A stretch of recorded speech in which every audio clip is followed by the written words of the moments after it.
सहभागी होने के लिए। और जैसे कि हम अ, अगर हम कल की बात करें कि कल जो हमारा अभ्यास हमने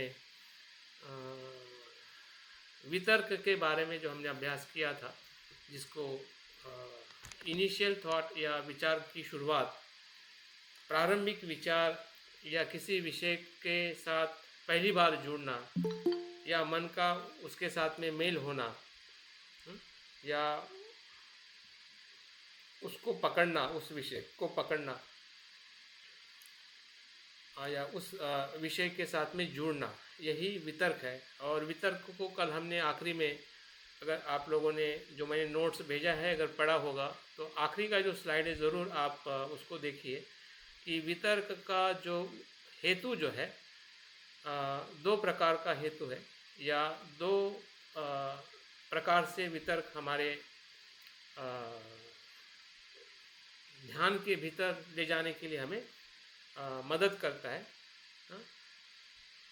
तो पहला जो उसका जो कारण जो है, जब वितर्क एक प्रकार से ध्यान के विषय के साथ में जुड़ जाता है, जैसे कि श्वास है या हमारी जो भी ध्यान के विषय है, तो उसमें पहला जो तत्व जो है वो माइंडफुलनेस है, जागृति है। आप अपने माइक को म्यूट करके रखिए। सिंह जी, आप माइक को बार बार ओपन कर रहे हैं। ठीक है। तो वितर्क के कार्य में दो बातें बहुत ही उपयोगी है, या ऐसा हम कह सकते हैं कि वितर्क का अनुभव हमें दो बातों से होता है। जब हम विषय के प्रति जागरूक होते हैं और उसी जागृति से उस विषय के साथ में जुड़ने का हम संकल्प करते हैं। प्रारंभ में सोचना और उस विषय के साथ में जुड़ जाना। तो इसमें दो बातें हैं वितर्क में। जितना वितर्क स्पष्ट होगा, जितना वितर्क परिणाम कारक होगा, उतना ही विचार करने की हमारी जो प्रक्रिया है और सक्षम और गहराई की तरफ ले जाने के लिए हमें मदद करेगी। जैसे कि मैंने एग्जाम्पल के तौर पे अभी बताया है कि अगर आपको कपड़े धोने हैं, बर्तन साफ करने हैं, तो आपको एक हाथ से बर्तन को पकड़ के रखना पड़ता है। अगर आपकी पकड़ उस बर्तन के साथ में सही नहीं है और आपका अगर संकल्प सही नहीं है कि जिस बर्तन को हमने पकड़ा है उसको घिसना है, उस कार्य को पूर्ण करना है, तो जब तक उसको हम घिसेंगे नहीं और जब तक सही तरीके से पकड़ेंगे नहीं, तब तक मन जो है उस विषय और उस कर्म के साथ में जुड़ेगा नहीं। मतलब हम जुड़ने की जो बात कर रहे हैं, ध्यान के अवस्था में जाने के लिए जुड़ने की बात कर रहे हैं।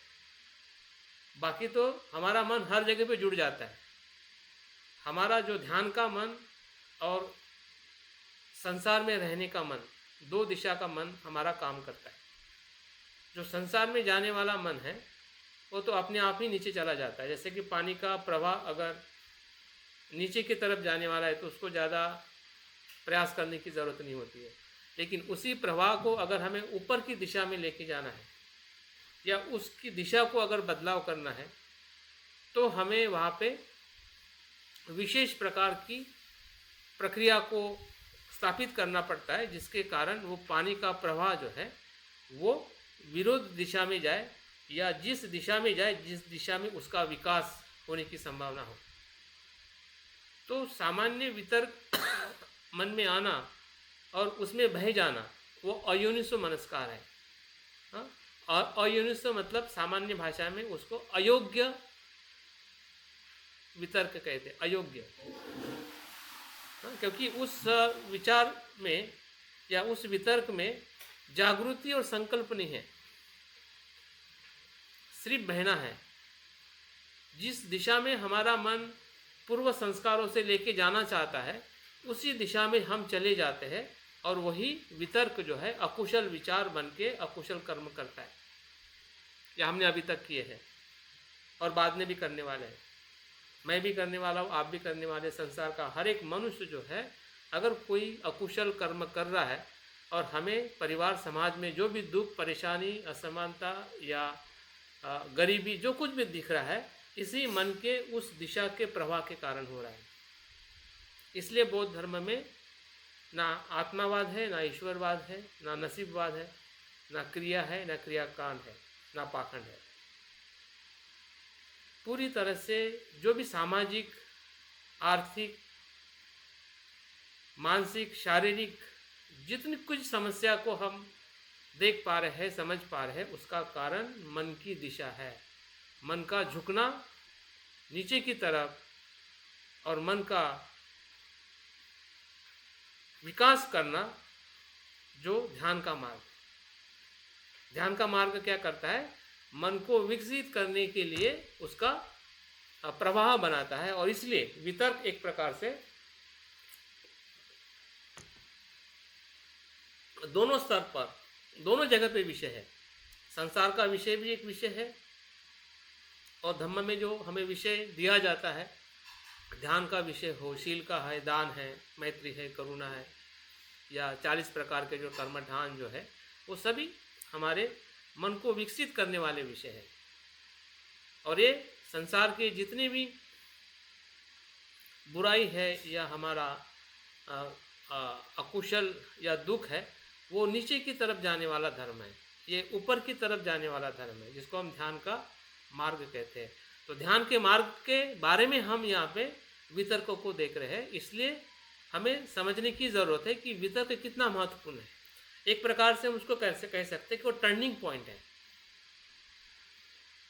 हम बाहर से जितना बदलाव करना चाहते हैं या देखना चाहते हैं, वो बाहर का बदलाव तभी संभव है किसी भी मनुष्य में या किसी भी समस्या में, जब वो इंसान अंदर से बदलता है या मन से बदल। इसलिए बाबा साहब ने कहा है कि सही अर्थ में अगर मनुष्य अगर बदलता है या समता स्वतंत्रता का आचरण करेगा या करता है, जब तक उसका मन नहीं बदलेगा तब तक वो किसी भी सामाजिक मूल्य या मानवता का आचरण नहीं कर पाएगा। तो जिसको हम सामाजिक क्रांति कहते हैं या भौतिक जीवन में जो हमें सुख संपन्नता या मानवता का अगर हमें विकास करना है, तो उसकी शुरुआत भी मन से ही है। और मन की इसी दिशा से है जिस दिशा का हम अभ्यास वितर्क में और आज हम विचार के मनोविज्ञान की तरफ बढ़ रहे हैं। तो ये वितर्क से थोड़ी और एक आगे स्टेप है। आगे का मतलब उसको ऐसा कह सकते हैं कि वितर्क प्रारंभ है और विचार उस प्रारंभ का एक प्रकार से विस्तार है। जैसे कि कोई हम कार्य शुरू करते हैं, तो वो बढ़ते जाता है, उसका विकास होने लगता है, उसमें हमें एक प्रकार से गति मिलने लगती है। तो विचार इस प्रकार से हमारे वितर्क के अनुभव के साथ ही आगे विचार उसी प्रकार से आगे बढ़ते। तो आज हम जो अभ्यास करने वाले हैं उसमें दो बातें का अध्ययन करने वाले हैं कि विचार के स्वरूप को देखना और उसका बोध करना। अक्सर हम विचारों को जानते हैं, लेकिन हम सामान्य विचारों को ही जानते हैं और उसी के विचार पे ही हम विचार करते रहते हैं। और वो विचार कहने की चिंता और भय के स्वरूप में उसका परिणाम आता है। हमारे विचार से हम ही भयभीत होते हैं, हम ही चिंतित होते हैं और लोगों को भी चिंतित और भयभीत करते हैं। इस प्रकार से हमारा विचार करने का तरीका है। लेकिन यहाँ पे जब हम विचार करने का तरीका देखने वाले हैं, वो ध्यान के आधारित या जागृति के आधारित विचार का अनुभव क्या है और कैसे हमने करना चाहिए, ताकि हम अपने जीवन में सही दिशा दे सकें। दूसरा जो उद्देश्य है कि बौद्ध ध्यान और आधुनिक माइंडफुलनेस तकनीक का तुलनात्मक अध्ययन करना है।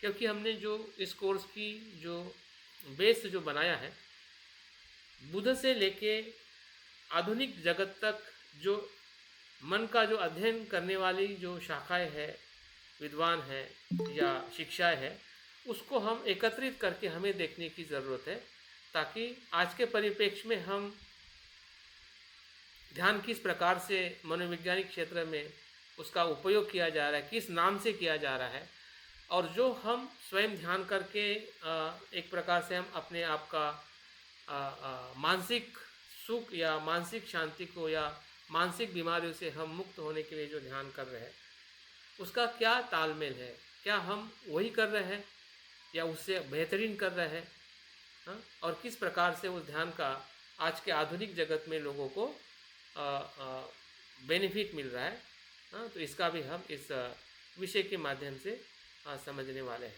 देखते हैं आज का सत्र हमें किस प्रकार से मदद रूप होता है, या हम उसकी मदद ले सकते हैं।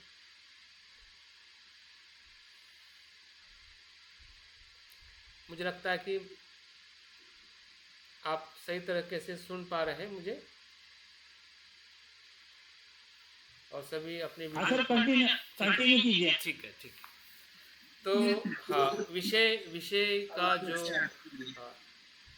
आज हम विचार के बारे में हम देखने वाले हैं, तो उसके 3 बातों को हमें जहन में रखना है कि उसका अर्थ क्या है, लक्षण क्या है और कार्य क्या है।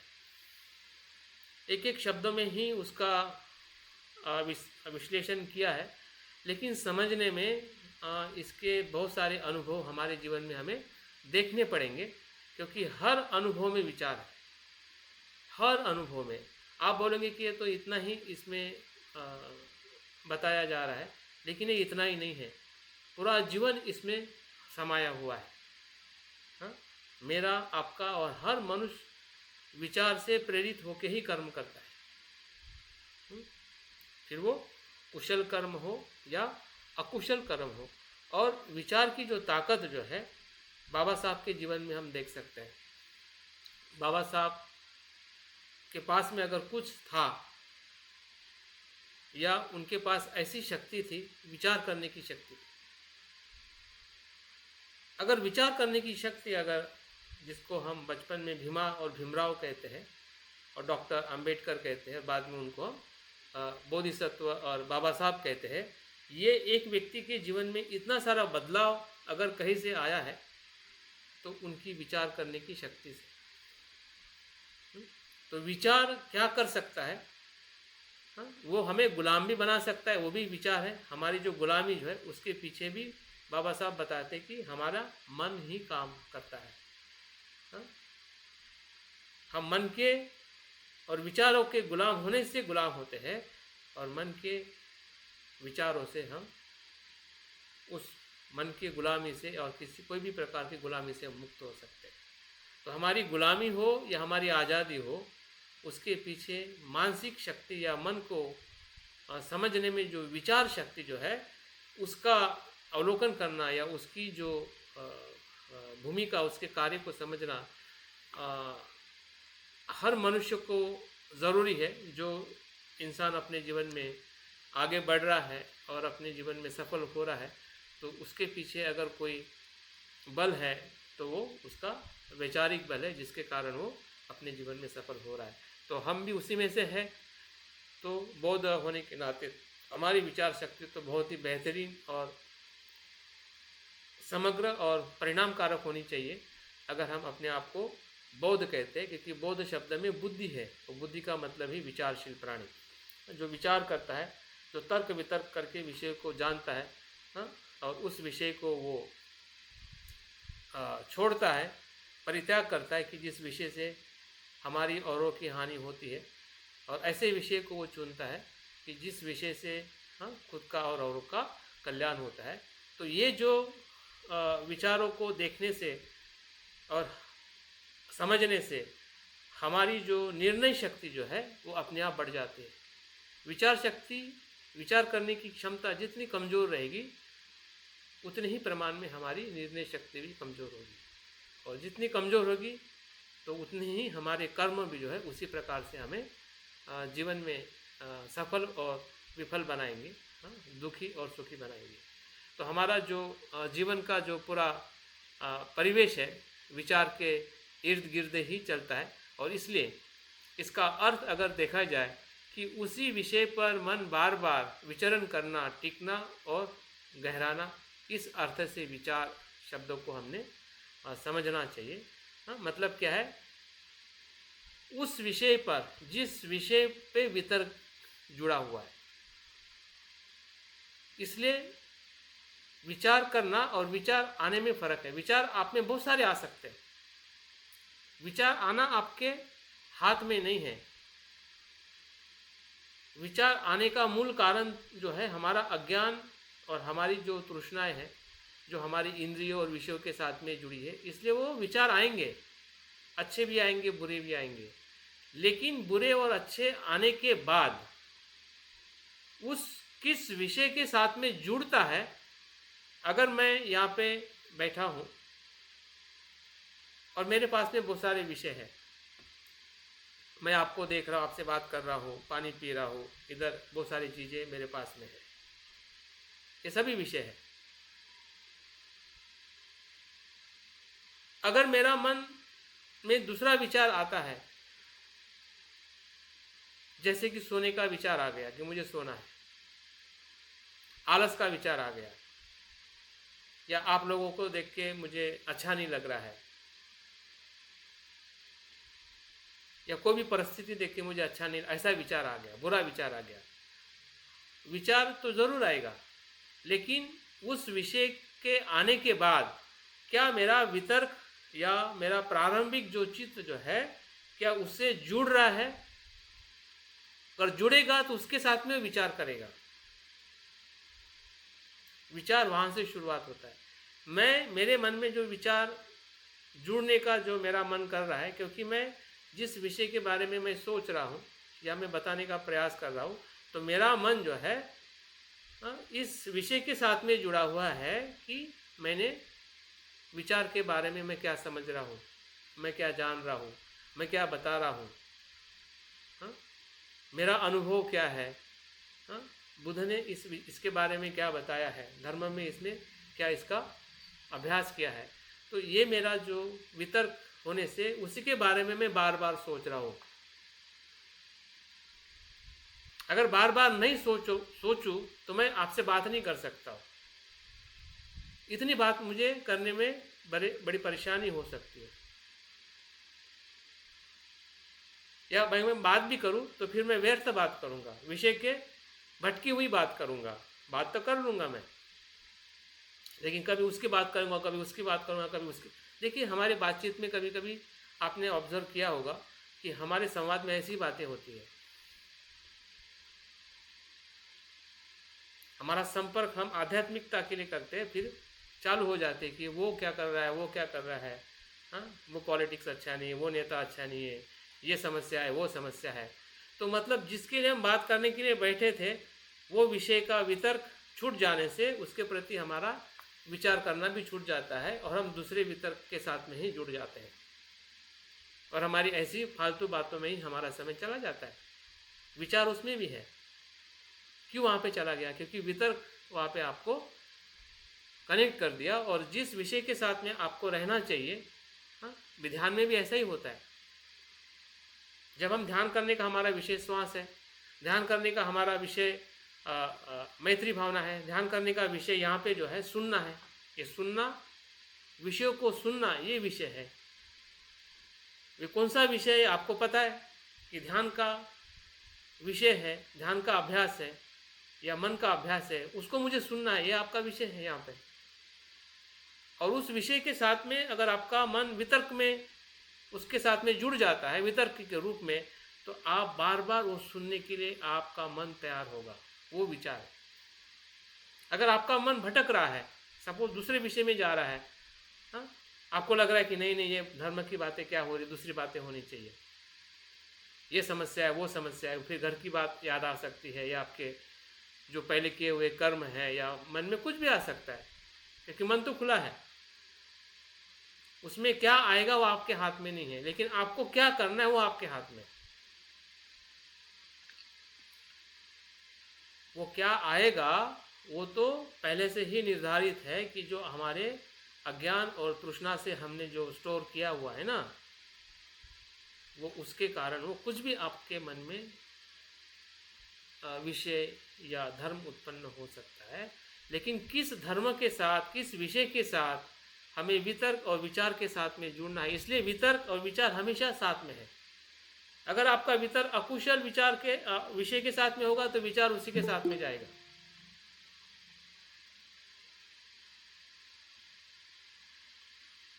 अगर आपका विषय कुशल होगा, जिसमें लोभ द्वेष नहीं होगा, तटस्थ होगा, न्यूट्रल होगा, कल्याणकारी होगा, तो वो वितर्क आपको उसी विचार में ले जाएगा। आपको बार बार मैत्री करने में आपको मन लगेगा, दान करने में आपका मन लगेगा। अभी मन नहीं लगता है ना, इसका कारण ये है कि उस वितर्क के प्रति हम इतने जुड़े हुए नहीं हैं वितर्क के माध्यम से, और इसके कारण उस वितर्क के बीच में दूसरा वितर्क आ रहा है, दूसरे विषय का वितर्क आ रहा है, इसलिए ज़्यादा विचार हम दूसरे विषय के वितर्क को लेके करते हैं, धर्म के या ध्यान के विषय को वितर्क को लेके नहीं करते। क्योंकि यहाँ पे तो विचार टिकने की बात, टिक जाता है। विचार मतलब वो सांस पे टिक जाता है, भटकता नहीं है। हाँ? भटकाव होगा, इसका मतलब यह है कि हम अन्य विषय के साथ में हमारा मन जुड़ने के लिए व्याकुल है या उधर बहरा है, कि वो हमारी कमजोरी है, वो हमारी एक प्रकार से न्यूरन है, वो हमें समझ में आना चाहिए। तभी जाके उसको हम अपने वितर्क को और गहरा बना के, वितर्क को और श्वास के साथ में जोड़ के हमारा विचार और परिबल उसका बल बढ़ सकता है और हम सही अर्थ में उस विषय के साथ में टिक सकते हैं। और इसलिए उसको लक्षण के रूप में अगर समझना है तो मन का धम्म पर ठहरना और उसको बार बार परखना। यहाँ पे मन का ठहरना, पहले इसमें मन का जुड़ना, समझ में बहुत ही थोड़ा फर्क है। उसमें जुड़ना, इसमें ठहरना। और ठहरने के बाद उस विषय के साथ मंथन करना, उस विषय के इर्द गिर्द रहना, उस विषय की प्रक्रिया को समझना, उस विषय के स्वभाव को समझना। जैसे कि हम सांस को देखते हैं तो पहले गिनती से देखते हैं, बाद में उसकी प्रक्रिया देखते हैं कि वो नाक से गले से होकर नाभि तक जा रहा है, वापस आ रहा है, उसकी प्रक्रिया देखते हैं। फिर उसके स्पर्श को देखते हैं, और स्पर्श के फिर बाद में धर्म को देखते हैं कि वो किस प्रकार से वो उत्पन्न और लय हो रहा है। तो ये पांचों जिस प्रकार से बहादुर सिंह जी ने पूछा था, तो वितर्क, विचार, प्रीति, सुख और एकाग्रता, पांचों अंग साथ में आ जाते हैं। अगर वितर्क और विचार सही दिशा में है तो, क्योंकि वितर्क विचार से ही हमारे न्यूरन शांत हो जाएंगे, क्योंकि हमने दूसरे विषय में जाने का मौका ही नहीं मिलेगा। विषय आएंगे, आप में कामचंद आएगा, आप में द्वेष आएगा, आलस आएगा, जो भी नकारात्मक चीज जरूर आएगी, क्योंकि वो हमारे पूर्व के कर्म के संस्कार है, परिणाम है। वो परिणाम से हम कैसे भाग सकते हैं? लेकिन वर्तमान में जो हम कुशल कर्म कर रहे हैं, उस कुशल कर्म की दिशा कैसे तय हो रही है, ये बात हमें समझ में अगर आ जाती है तो हमें अकुशल कर्म से जो हमने किए हुए हैं उससे हमें डरने की जरूरत नहीं है। भले हमारा मन कितना भी न्यूरॉनों में भटक रहा है, धीरे धीरे वो ज़रूर शांत होगा, क्योंकि हम यहाँ पे टिके हुए हैं। अगर यहाँ पे टिके हुए हैं तो मन उधर भाग ही नहीं सकता है, क्योंकि यहाँ पे हम टिके नहीं हैं, इसलिए मन उधर भाग रहा है।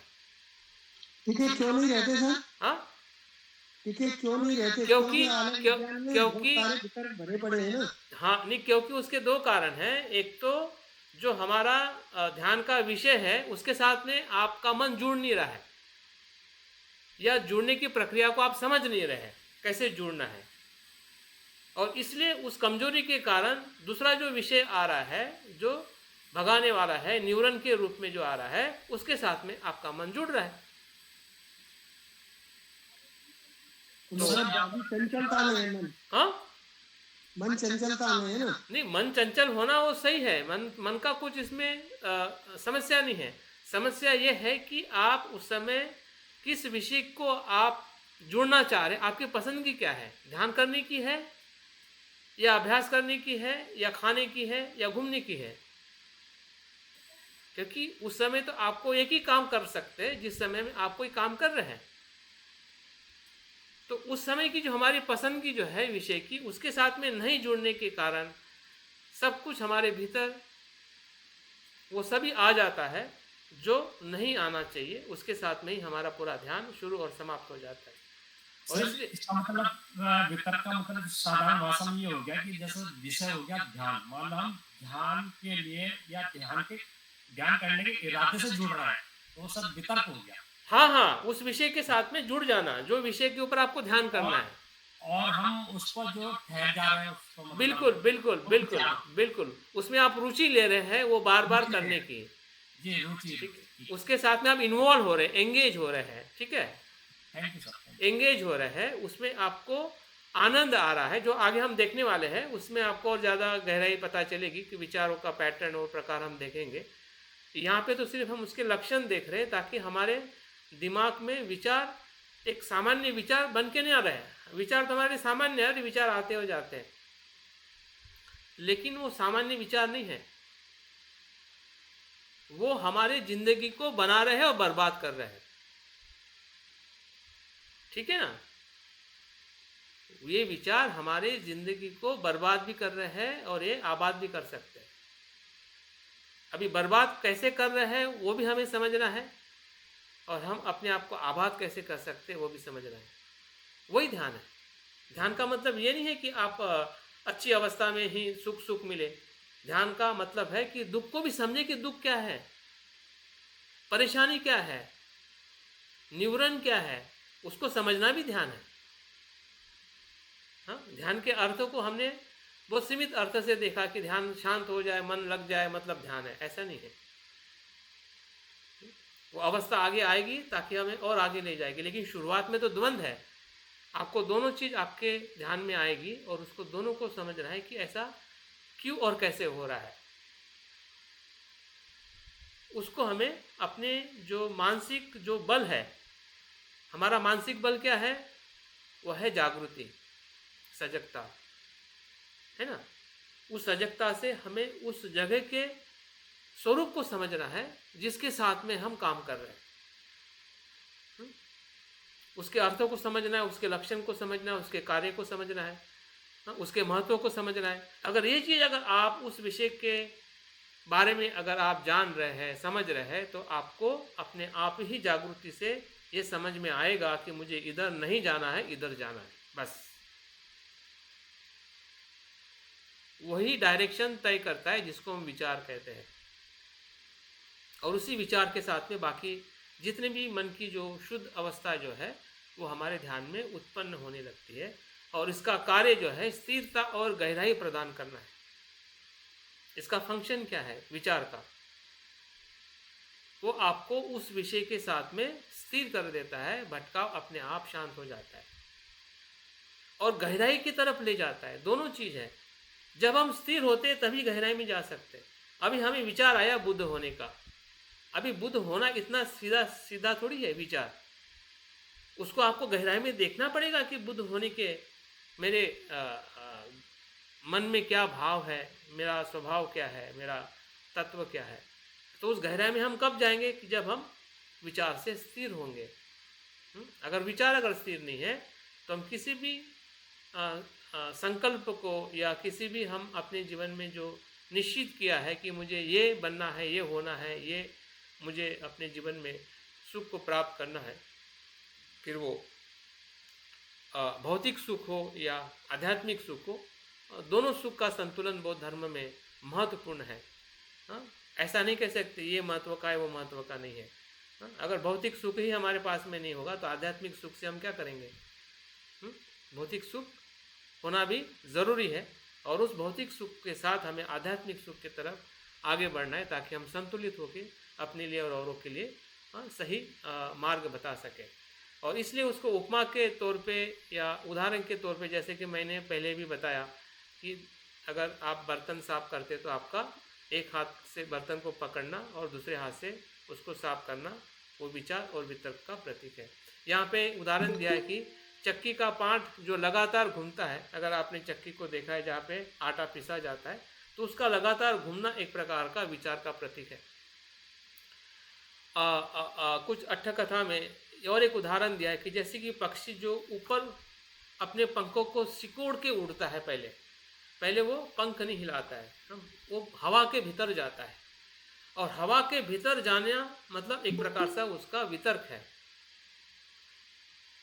वो वितर्क है। और जब पंख वो हिलाता है, लहराता है, हाँ, पंखों को आकाश में खोल देता है, वो विचार है, जिससे वो पक्षी जो है उस आकाश में स्थिरता से उड़ने लगता है।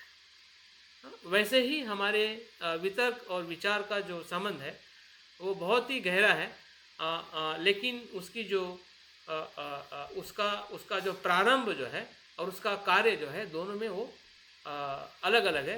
हाँ, वितर्क हमारे मन को विषय से जोड़ता है और विचार जो है मन में स्थिर हो जाता है या उसके साथ में विकसित होने लगता है।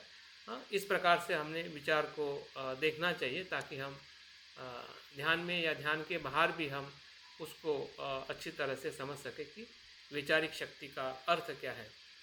जैसे कि हमने उसी का पाली भाषा में भी उसका अनुवादन हमें मिलता है।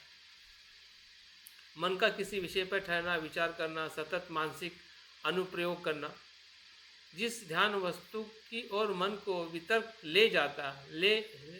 वितर्क ने लाया है, उस पर मन को टिकाए रखना और गहराई से जुड़े रहें, जैसे कि अभी हमने बात की। अभी इसका उद्भव कहाँ पे होता है, कैसे होता है? वितर्क विचार के साथ उत्पन्न होने वाला चैतसिक है। ये तब तक उत्पन्न होता है जब तक वितर्क ने मन को किसी वस्तु की ओर लगा दिया हो और वह मन उसी वस्तु के साथ लगातार संलग्न रहता है। सस्टेन कांटेक्ट, संपर्क होना और निरंतर संपर्क होना। ठीक है, जैसे कि अगर हम इस अभी के हमारे क्लास के एग्जाम्पल को देखें, तो जब हमने शुरुआत की थी वो वितर्क है। हम 9 बजे जुड़े थे या आपने इसमें एंट्री ली, आपने ज्वाइनिंग किया, वो वितर्क है। और उस वितर्क के बाद आप निरंतर इस विषय को सुन रहे हैं, इन्वॉल्व हो रहे हैं, एंगेज हो रहे हैं, वो कंटिन्यूएशन जो है वो आपका विचार है। अगर इस बीच में दूसरा अगर विषय आ जाता है आपके मन के अंदर, तो आप उधर जाने से ये जो बातें आपको यहाँ पे बताई जा रही है वो आपको समझ में नहीं आएगी या नहीं लेने में आपकी जो रुचि जो है, आपका मन का विचार जो है वो तैयार नहीं हो रहा है। अगर हो रहा है तो भी आप देख सकते, अगर नहीं हो रहा है तब भी आप देख सकते हैं कि वितर्क और विचार किस प्रकार से जिस समय में हम इस कोर्स में जुड़े हुए हैं या आज अभी हम जो सुन रहे हैं, यहाँ पे भी इसी प्रकार का वितर्क और विचार के दोनों चैत्य धर्म काम कर रहे हैं। तो ऐसा आपका हर एक एग्जाम्पल, हर एक उदाहरण, हर एक कर्म जो हमने भूतकाल में भी किया है, इसी प्रकार से हमने अपने जीवन में बुरा किया है, अकुशल किया है, और जितना भी हमने कुशल किया है इसी के आधार पर हमने कुछ कुशल भी किया है। लेकिन कुशल और अकुशल करने के बाद में भी हमें ये समझ में नहीं आ रहा है कि हम और बेहतरीन कैसे करें। अभी कुशल अकुशल में जो सम्यक है उसकी तलाश अभी हमें करनी है, क्योंकि दोनों भी चीज़ हमारे लिए कहीं ना कहीं अस्पष्ट है कि अकुशल हमने किया वो भी पता नहीं है और कुशल किया वो भी पता नहीं, सिर्फ कर रहे हैं। अभी हम पता करके करना है, जान कर करना है, वो सम्यक कर्म है। अजान के कुशल और अकुशल करना वो सिर्फ कर्म है। जैसे कि एक आदि बच्चा किसी को मारता नहीं है, किसी की हिंसा नहीं करता है, व्यभिचार नहीं करता है, तो उसका भी तो कुशल कर्म ही है ना। तो क्या वैसे कुशल हम कर्म कर रहे हैं बिन जान के, ऐसे ही हो रहा है, अच्छा हो रहा है, अच्छा लग रहा है, सब कुछ ठीक चल रहा है, तो इस प्रकार के कुशल कर्म करने से कुछ हमें मिलने वाला नहीं है, ना हमें प्राप्त होने वाला है। लेकिन इसी कुशल कर्म में अगर हम उसके भीतर का जो इंटेंशन देखते हैं कि मैं कुशल कर रहा हूँ, उसका इंटेंशन क्या है, क्या विचार क्या है, मैं जो अकुशल कर रहा हूँ उसका इंटेंशन क्या है, और इस जागृति से जब हम कर्म को, अकुशल कर्मों को नहीं करते हैं और कुशल कर्मों को करते हैं, तब वो सम्यक कर्म के कैटेगरी में आता है। अन्यथा सिर्फ वो सामान्य कैटेगरी में आता है, जिसको हम कहते हैं कि लोक व्यवहार या लोक से प्रभावित हुए जो कर्म जो है उसी कैटेगरी में हमारे कर्म होते हैं। तो इसलिए विचारों की जो भूमिका जो है हमारे जीवन में बहुत ही महत्वपूर्ण है, और इसलिए वितर्कों को समझना या विचार को समझना हमारी सबसे पहली ज़रूरत है, ताकि हम अपने आने वाले कर्मों को भी हम अच्छी तरह से देख सके और समझ सके। उसका स्वरूप जो है सस्टेनेबल अटेंशन, मतलब स्थिर ध्यान या मन को विषय में गहराई तक डुबा देना। यहाँ पे बार बार वो चीज़ इसलिए बताई जा रही है ताकि हर जगह पे उसका जो अर्थ है, उसका जो लक्षण है, उसका जो कार्य है, उसका जो स्वरूप है, हर जगह में हमें उसी का ही अनुभव यहाँ पे होता है। अर्थ भी वही है, लक्षण भी वही है, कार्य भी वही है, उसका स्वरूप भी वही है। क्योंकि हर स्तर में उसका जो अनुभव जो है हमें वही मिलेगा, क्योंकि उसका जो एक प्रकार का तत्व जो है विचार का, स्पेशली जब हम ध्यान के परिप्रेक्ष्य में देख रहे हैं, तो एक प्रकार से हमें उस उच्च अवस्था की तरफ ले जाने वाले विषय के साथ जुड़ा हुआ है। और इसलिए उसके गहराई में जैसे जैसे हम डूबने लगते हैं वैसे वैसे हमारी एकरूपता, एकाग्रता बढ़ने लगती है। जैसे कि उदाहरण के तौर पे जब हम सांस पर ध्यान लगाते हैं तो वितर्क मन को सांस की ओर ले आता है। जब हम सांस पर मन लगाते हैं वो वितर्क है, और विचार उसे वही स्थिर कर लेता है, वो विचार है, उसमें हम स्थिर हो जाते हैं। फिर दूसरा कोई भी विषय अगर आता है उस विषय में हम नहीं भटकते हैं। अगर सपोज भटक भी जाते हैं तो फिर से वापस आ जाते हैं, क्योंकि हमें पता है कि मेरा वितर्क मेरा श्वास है। तो ये जो एक प्रकार की जो प्रक्रिया है, प्रयास है, एफर्ट है, वो धीरे धीरे एक समय या एक जगह पे ऐसा अनुभव होगा कि सांस, वितर्क और विचार एक ही धारा में बहेंगे और उसके अकॉर्डिंग हमारा मन आगे की तरफ हमें ले जा सकता है।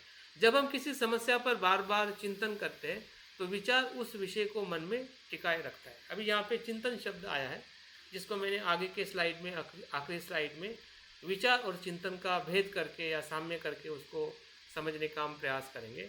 आखिर विचार ही चिंतन का रूप धारण करता है, लेकिन अगर वो चिंतन तभी धारण करता है जब विचार में कुछ ताकत हो, विचार में कुछ सच्चाई हो। अगर विचार में, विषय में अगर सच्चाई नहीं है तो विचार में भी सच्चाई नहीं होगी, चिंतन में भी सच्चाई नहीं होगी। अगर विषय की अगर पसंद ही अगर हमारी गलत है तो उस विचार से हमारे मन में चिंता उत्पन्न होगी, चिंतन नहीं। जितनी भी चिंताएं हमारे मन में है वो विषय के विचार करने से ही हम चिंतित हैं। फिर वो विषय हमारा कुछ भी हो सकता है, क्योंकि हम सही तरीके से उस विषय को नहीं जान पा रहे हैं, सोच रहे हैं, बिन जान के सोच रहे हैं। इसलिए वो चिंतन, हमें लग रहा है कि हम चिंतन कर रहे हैं, लेकिन वो चिंता है।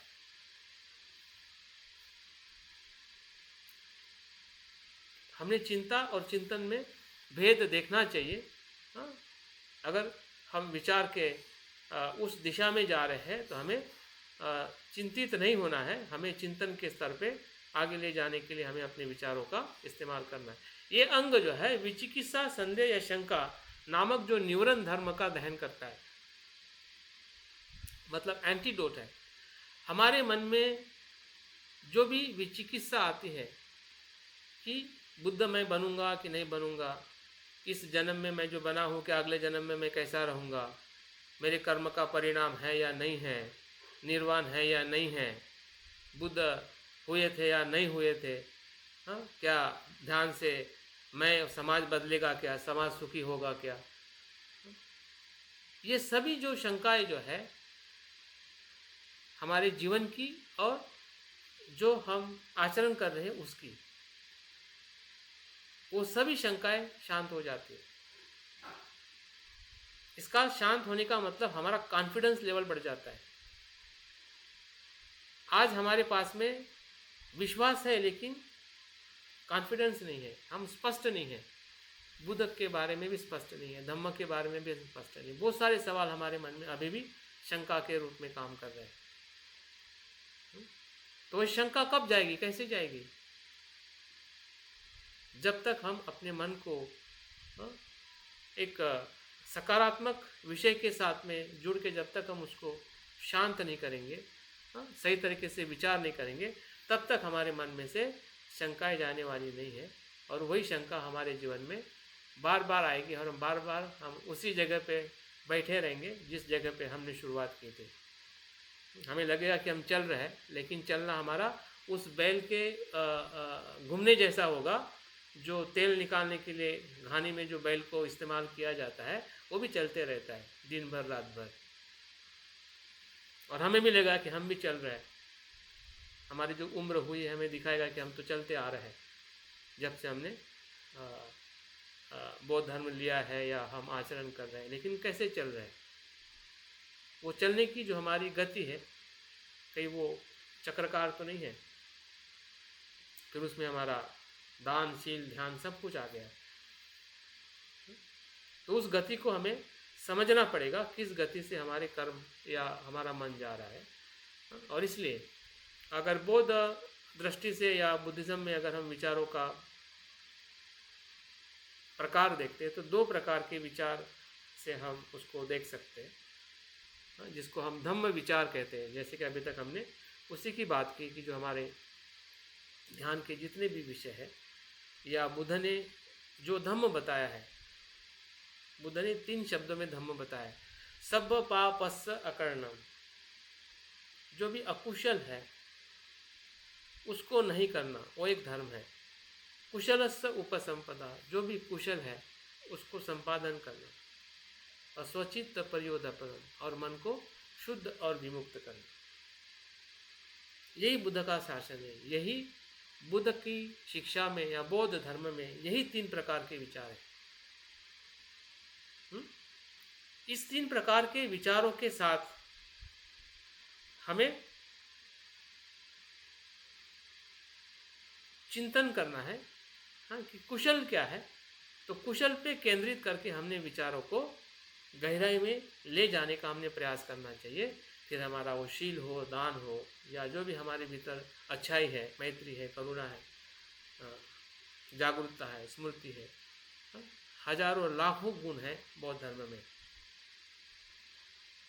जहाँ पे भी अच्छाई पे आप हाथ रखोगे कि ये अच्छा है, वो बौद्ध धर्म है। बौद्ध धर्म की अच्छाई की पहचान 2 तत्वों में हमें समझनी है कि ऐसा कोई भी कर्म, ऐसा कोई भी विषय, ऐसा कोई भी कार्य जिससे हमें और औरों को हानि नहीं होती हो, वो सब कुछ कुशल है। वो सब कुछ कुशल है जिससे हमारी खुद की और औरों की हानि नहीं होती हो। ऐसी सोच, ऐसी कर्म, ऐसी भावनाएं, ऐसी सब कुछ जो भी धर्म के शब्दों में आती है, वो सब कुछ कुशल है, जिसमें सम्यक दृष्टि है। क्योंकि सम्यक दृष्टि से वो समझ में आता है। सम्यक दृष्टि नहीं है तो ये चीज़ हमें धर्म को उसके मूल स्वभाव में देखकर उसको स्वीकार करना विदाउट सम्यक दृष्टि से संभव नहीं है। और सम्यक दृष्टि का आधार जो है वो है 3 लक्षण। अगर 3 लक्षण के आधार पर आप किसी भी धर्म को देखते, किसी भी कर्मों को देखते, किसी विषय को भी देखते कि वो अनित्य है, दुख है और अनात्म है, यही सम्यक दृष्टि का आधार है।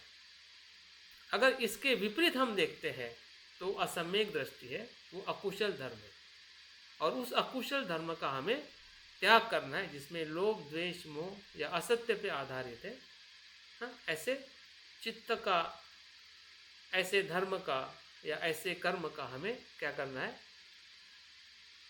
परित्याग करना है, उसको नहीं करना है। नहीं करना ये भी कर्म है और करना ये भी कर्म है। कभी कभी हमें लगता है कि नहीं करना कर्म नहीं है, वो भी कर्म है। और जो करना है वो भी कर्म है। लेकिन क्या करना और क्या नहीं करना, ये सम्यक दृष्टि इसके आधार पर तय करती है या होती है जब हम उस विषय को या उस कर्म को अनित्य, अनात्म और दुख इस भाव के आधार पर थोड़ा थोड़ा समझने का प्रयास करते हैं। थोड़ा थोड़ा, ज़्यादा तो बाद में समझ में आएगा, लेकिन शुरुआत में ही अगर थोड़ा थोड़ा नहीं समझेंगे तो बाद में आने वाली जो अनुभूति है कभी हमें जीवन में आना संभव नहीं है, क्योंकि उसकी शुरुआत ही नहीं हुई तो अनुभूति कहाँ से आएगी। अगर अनुभूति आएगी भी तो शब्दों में आएगी कि हाँ, बुद्ध ने कहा कि अनित्य है, लेकिन हमारे अनुभव में कभी भी अनित्य का हमें अनुभव नहीं होगा, क्योंकि हम उस अनुभव में देख ही नहीं रहे। अगर देख ही नहीं रहे तो अनुभव कैसे होगा। तो थोड़ा थोड़ा देखिए, जहाँ जहाँ संभव है, जहाँ जहाँ आपको दिखाई दे रहा है, हाँ, उस प्रकार से उसको समझने का, देखने का प्रयास करें, तो वही एक प्रकार से सम्यक विचार के रूप में वो हमें और गहराई में, एकाग्रता में जब मन जाएगा तो सब कुछ दिखने लगेगा। अभी एकाग्रता की शुरुआत है, हम पहले ध्यान के अवस्था में ही हम जाने वाले हैं, जिसमें ये पांचों अंग उत्पन्न होते हैं, तब हमारी पहले ध्यान की अवस्था का अनुभव होता है। और फिर पहले ध्यान से दूसरे, तीसरे, चौथे ध्यान में जब जाते हैं, तब हमारा मन एकाग्र होकर सत्य को जैसा है वैसा देखता है। लेकिन अभी तो हमें थोड़ा थोड़ा जागृति से देखने की हमें स्मृति रखनी है कि हमें अपने विषय को किस आधार पर देखना है, ताकि हम सही दिशा में जा सकें। यहाँ पे मनोवैज्ञानिक दृष्टि में अगर देखा जाए विचारों का पैटर्न, यहाँ पे 6 प्रकार के विचार हमारे मन में हम देख सकते हैं। और समझने के लिए ये चीज़ मैंने आपके साथ में साझा कर रहा हूँ, क्योंकि आधुनिक हमारा जो जीवन है उसके साथ में भी कुछ विचार के पैटर्न हैं हमारे और लोगों के, पहचानने के लिए हमें ये लिस्ट हमारे काम में आ सकती है। तो पहला विचार जो है क्रिएटिव थिंकिंग, नए विचार और समाधान की खोज करना। हमने हमेशा क्रिएटिव रहना चाहिए, सोचना चाहिए कि नया क्या हो सकता है, इसमें नया क्या हो सकता है, इसमें नया क्या हो सकता है। भले हम पुराना ही कर रहे हैं, पुराने में से ही हम नए की खोज करनी है, पुरानी चीज़ों को ही नए तरीके से उसको प्रस्तुत करना है, वो क्रिएटिविटी है। ध्यान करना है वैसे ही ध्यान करना है जैसा सिखाया गया, लेकिन उसमें क्रिएटिविटी क्या हो सकती है, कैसे बेहतरीन तरीके से हम अपना ध्यान कर सकते हैं या कोई काम कर सकते हैं, वो क्रिएटिविटी। दूसरा है क्रिटिकल थिंकिंग, विश्लेषणात्मक सोच, जिसको हम डिबेट कहते हैं, तुलनात्मक अध्ययन कहते हैं। हाँ, जैसे कि हम बौद्ध धर्म के बारे में ही हम अभ्यास करते हैं, तो बौद्ध धर्म अन्य धर्म का भी अभ्यास करना चाहिए। बौद्ध फिलोसोफर और अन्य फिलोसोफर का अभ्यास करना चाहिए, ईस्टर्न और वेस्टर्न कल्चर का हमने अभ्यास करना चाहिए। कुछ बातों का ज़रूर हमें विश्लेषणात्मक चिंतन और अध्ययन करने की ज़रूरत है। हाँ, अगर नहीं करते हैं तो हमारी जो सोच जो है वो बहुत मर्यादित और सीमित हो जाएगी, और हमें जो बुद्ध के उस अनुभव के साथ अगर हमें आधुनिक जगत में जाना है, तो आधुनिक जगत की जो सोचने का जो पैटर्न है, उसको कहीं ना कहीं हमें थोड़ा थोड़ा समझना पड़ेगा, और उसके साथ हमें कहीं ना कहीं अपने आप को अपडेट करना पड़ेगा। अगर आप सोचिए कि आज अगर बुद्ध पैदा होते तो बुद्ध क्या करते। जैसे कि बाबा साहब को बोधिसत्व कहते हैं, होने वाले बुद्ध हैं, तो बाबा साहब के विचार का पैटर्न देखिए। वो भी 21 घंटा ध्यान करते थे, ध्यान करते थे। इसका पैटर्न ऐसा नहीं कि आंखें बंद करके ध्यान करते, उनका ध्यान का पैटर्न अलग है। उनका ध्यान का पैटर्न किताब है, नॉलेज है, अपडेट नॉलेज। फिर वो पैसे का नॉलेज हो, राजनीति का नॉलेज हो, कानून का नॉलेज हो, समाज का नॉलेज हो, मानव जाति का नॉलेज हो, मनोविज्ञान का नॉलेज हो, धर्म का, वैरायटी ऑफ द नॉलेज। तो क्या हम बाबा साहब के अनुयायी हैं? तो क्या उस बाबा साहब के अनुयायी के नाते हम क्या कर रहे हैं? हमारे विचार के पैटर्न को हम कैसे अपडेट कर रहे हैं? अगर नहीं कर रहे हैं तो इसका मतलब आने वाले समय में बौद्ध धर्म की जो आवश्यकता जो है, जब लोगों को होगी, हम उसको फुलफिल नहीं कर पाएंगे, क्योंकि हमें पता ही नहीं होगा कि लोगों का पैटर्न क्या है, लोगों को कैसे बताना है। लोग कैसे बौद्ध धर्म को सुन सकेंगे जो आपके पास में अनुभव है? आप आपके बच्चे को भी नहीं बता पाओगे, आपके नाते पोते को भी बता नहीं पाओगे। इतनी बड़ी गैप हो जाएगी जिसको हम कह सकते हैं 50 साल की 2 जनरेशन की गैप। और ये गैप जो है ना, साइंस टेक्नोलॉजी ने इतनी बड़ी कर दी है कि आप बात करने के लिए आप बैठ भी नहीं पाओगे और वो सुनने के लिए भी तैयार नहीं होगा। तो आपका नॉलेज तो खत्म हो गया ना आपके साथ, क्योंकि आप उसको कैरी फॉरवर्ड ही नहीं कर पा रहे। तो ये हमारे लिए सबसे बड़ी चुनौती है और इसलिए हमने अपने मनोवैज्ञानिक पैटर्न के विचारों को भी हमने देखना चाहिए कि किस प्रकार से हमने अपने विचारों को अपडेट करना है। हाँ, तीसरा जो विचार जो है, बिना प्रयास स्वतः उत्पन्न होने वाले विचार, अवचेतन मन में जो विचार उत्पन्न होते उसको ऑब्जर्व करना। आपने जस्ट सिटिंग ध्यान किया होगा वो वही है, किसी ने किया होगा किसी ने नहीं किया होगा। सिर्फ देखना, क्या देखना कि जो उत्पन्न हो रहा है, उत्पन्न अपने अवचेतन मन में बहुत सारे विचार आ रहे हैं, उसको ऑब्जर्व करना ही जस्ट सिटिंग है। हम कभी भी ऑब्जर्व करने के लिए तैयार नहीं होते। हम हमेशा प्रतिक्रिया देकर ही हम अपने विचारों को ब्लॉक कर देते हैं, उसको दबा देते हैं या उससे हम भाग जाते हैं, परेशान हो जाते हैं। आत्मविश्लेषण, अनुभव पर पुनर्विचार करना, हमारा खुद का रिफ्लेक्शन करना कि मैं कौन हूँ, क्या हूँ। जैसे कि हमें बुद्ध ने बताया कि अनात्म सूत्र में कि पंचस्कंद का हमने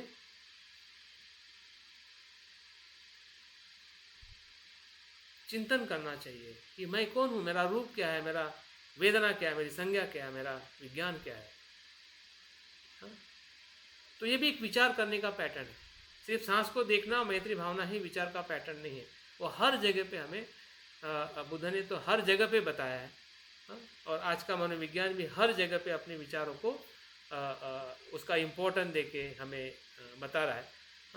भय, चिंता, क्रोध पर आधारित विचारों को भी पहचानना, भागना नहीं है, डरना नहीं है, उस पर भी विचार करना कि भय क्या होता है। जैसे कि मृत्यु का भय, बुद्ध ने उसके ऊपर ध्यान बताया, मरणानुपश्यना। क्रोध के ऊपर ध्यान कि मैत्री और करुणा से क्रोध को कैसे शांत किया जा सकता।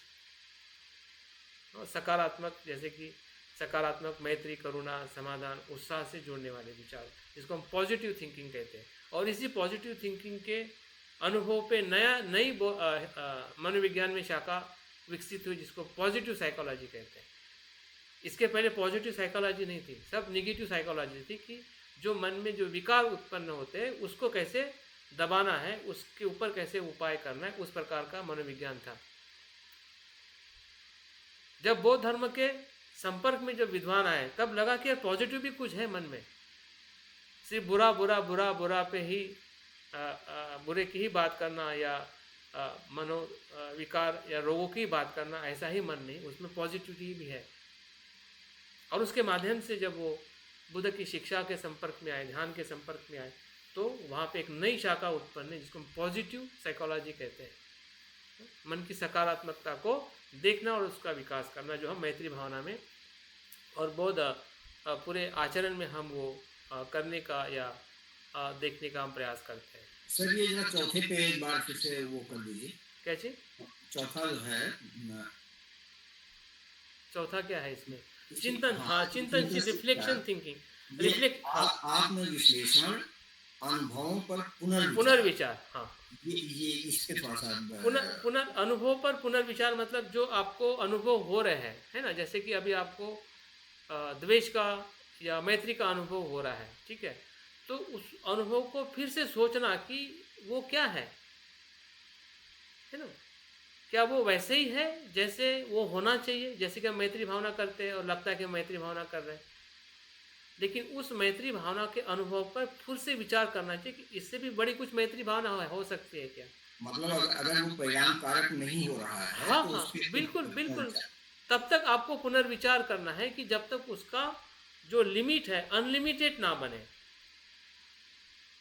क्योंकि बाद में अनलिमिटेड बन जाएगा, विचार छूट जाएगा। बोलते नहीं कि मन में विचार नहीं होता, ऐसा ध्यान, वो तब संभव होता है कि जब विचार करते करते लिमिट के बाहर चले जाते हैं तो विचार की जरूरत नहीं है। ठीक सर। लेकिन जब तक हम लिमिट में हैं, जब तक हमारी सोच जा सकती है, वहां तक आपको सोचना पड़ेगा।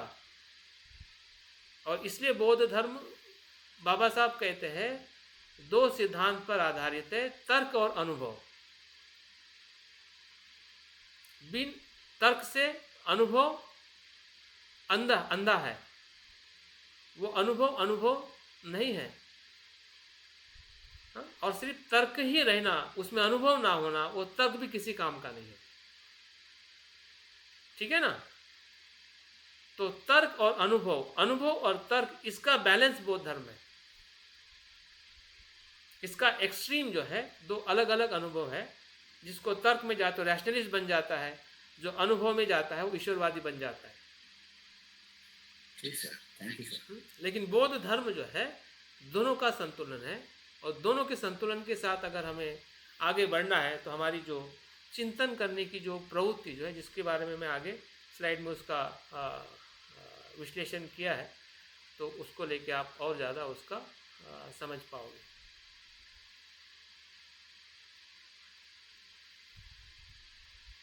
इसमें और एक बात समझने जैसी है, आधुनिक मनोविज्ञान के एक पैटर्न बताया, जैसे उसमें प्रकार बताए गए, वैसा एक पैटर्न होता है विचार करने का। फिर वो जो 6 प्रकार के जो विचार है, वो 6 प्रकार के हर विचार में पैटर्न हो सकता है, आप अप्लाई कर सकते हैं, या फिर हमारे विचार उस पैटर्न के साथ में हम अनुभव कर सकते हैं।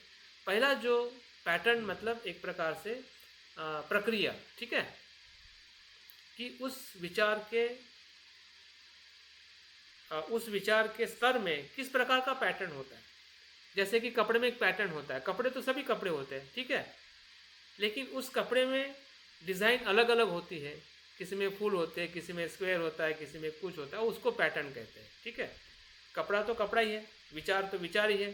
जो 6 प्रकार के विचारों में या कुशल और अकुशल विचारों में विचार ही है, लेकिन उसका पैटर्न क्या होता है, और उस पैटर्न के आधार पर विचारों को हमें समझना है, ताकि हम बेहतरीन तरीके से अपने विचारों को पहचान सकें। पहला जो हमारा पैटर्न जो है, एक सीधा दिशा में आगे बढ़ने वाले विचार, जैसे कि उसकी सीधी दिशा होती है 2 + 2 4, 4 + 5, 4 + 1 5, एक सीधी दिशा है, गणित की है, कैलकुलेशन हम करते हैं ना, कि भाई मैं ये करूँगा तो ये होगा, ये करूँगा तो ये होगा, ये करने से ये माइनस होगा तो ये माइनस होगा, ये प्लस होगा तो प्लस होगा, ये मल्टीप्लाई होगा तो मल्टीप्लाई होगा। ठीक है, उस पैटर्न से किसी विषय को सोचना, मतलब एक गणितीय समस्या, गणितीय ढंग से। अभी इसको हम कुशल और अकुशल कर्म में कैसे देख सकते हैं, जैसे कि पॉजिटिव और नेगेटिव, माइनस और प्लस। ठीक है, माइनस का साइन मैथ्स का है, और उसी माइनस को हमें अकुशल कर्मों को माइनस करना है, कुशल कर्मों को प्लस करना है, मल्टीप्लाई करना है। हाँ, और उस प्रकार से जब हम गणितीय के स्तर से हम देखते हैं कि भाई अभी माइनस होगा तो किस प्रकार से मुझे उसका लाभ होगा, ये प्लस होगा, हाँ, तो कितना बढ़ेगा, ये मल्टीप्लाई होगा। जैसे कि बुद्ध ने मैत्री भावना को मल्टीप्लाई बताया, और प्लस में हमारे दान और शील को बताया।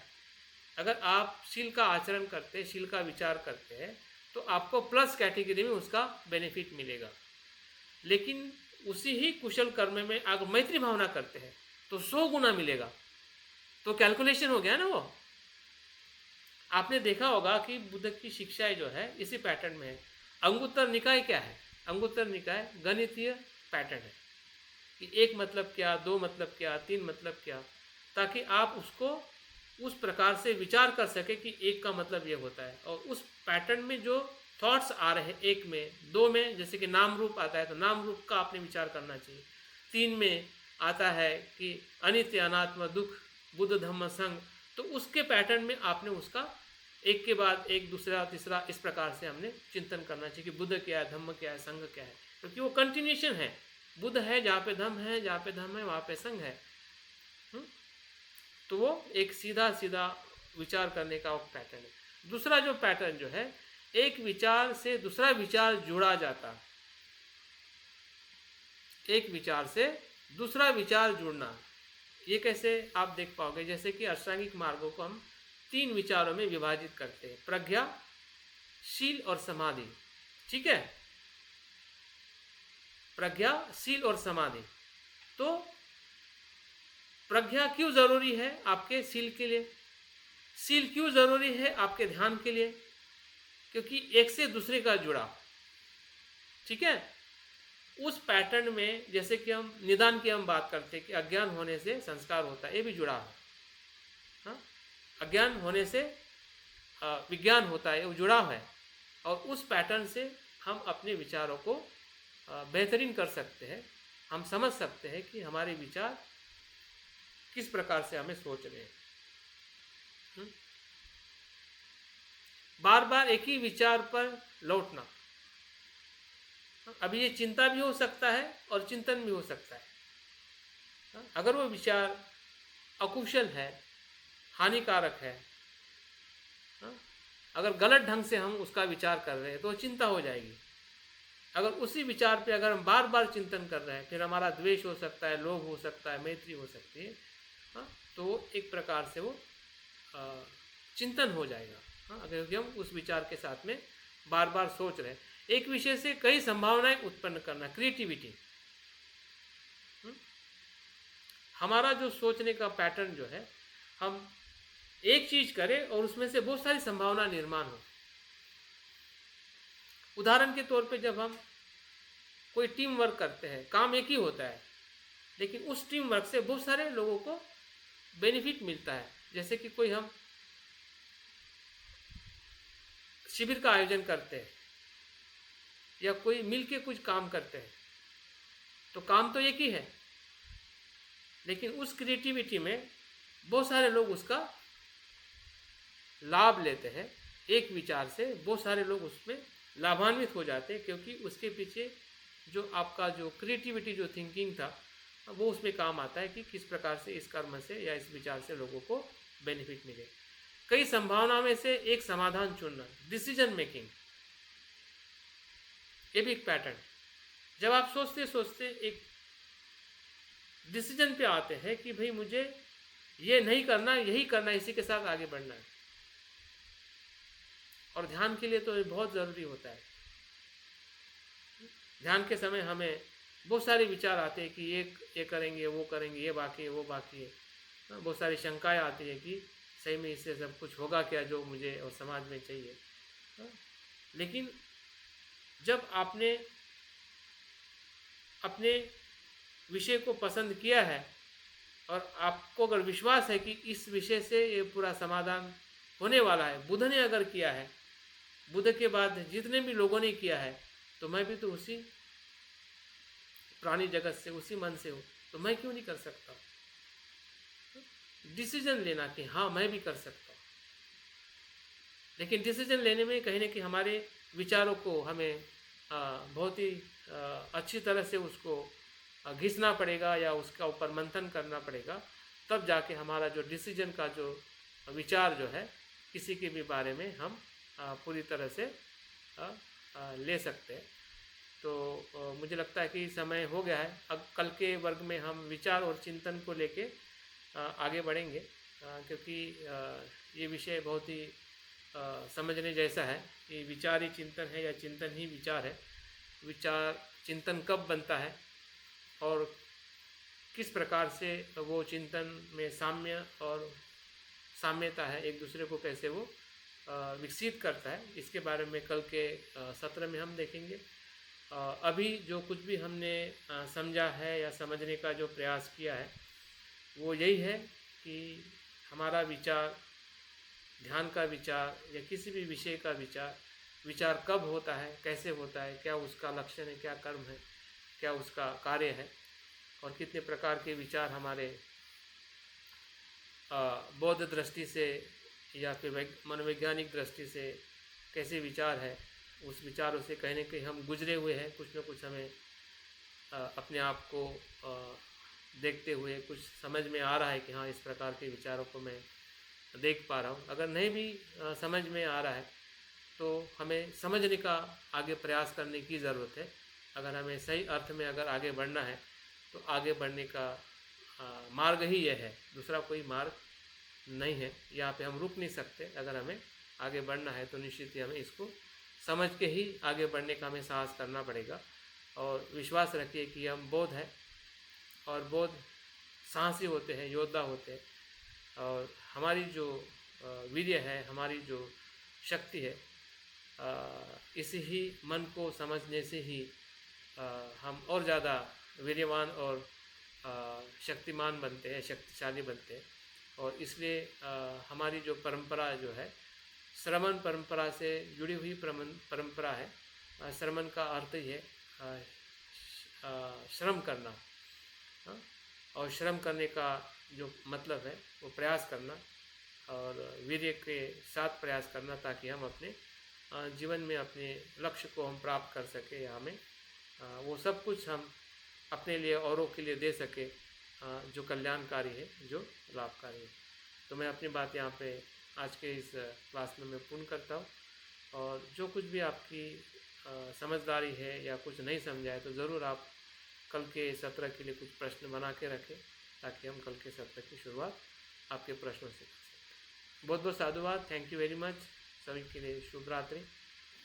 यहाँ पे मैं अपनी बात को पूर्ण करता हूँ। ओके सर, बहुत बहुत धन्यवाद सर। शुभ रात्रि सर।